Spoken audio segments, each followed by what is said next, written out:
Today, I'll be explaining one of the most severe economic crises in modern history, the Great Depression.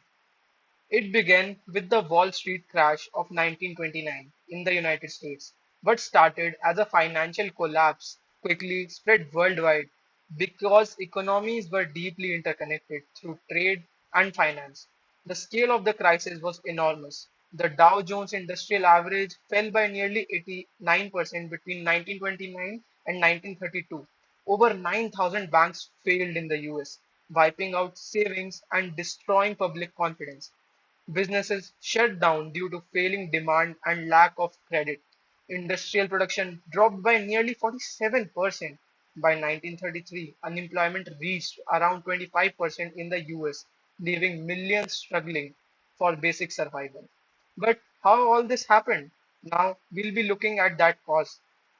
After World War One, the global economy was already fragile due to war debts, reparations, and unstable currencies.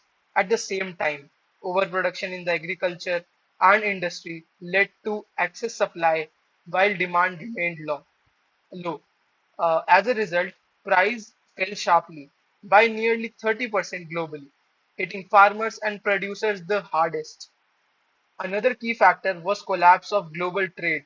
Countries imposed tariffs to protect their industries. A major example is the Smoot-Hawley Tariff Act, which raised trade barriers and caused global trade to fall by about 65%. Instead of solving this problem, this protectionism made the crisis worse. The overall impact was devastating. Global GDP declined by around 15%, and many economies took nearly a decade to recover. However, the crisis also changed economic thinking. Government moved away from traditional policies towards active intervention. A key example is the New Deal, which introduced public spending and reforms to revive the economy. To conclude, the Great Depression teaches us that weak financial systems, poor global coordination, and excessive protectionism can deepen crisis.